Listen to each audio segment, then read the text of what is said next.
How to delete all archived stories on Instagram. Deleting all archived stories on Instagram currently requires manual deletion. First of all, open the Instagram app and tap on your profile icon in the bottom right corner.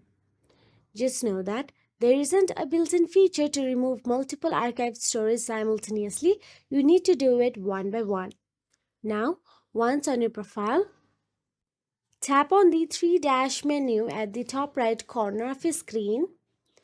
Then, inside the settings in privacy, scroll down and select archive option available there.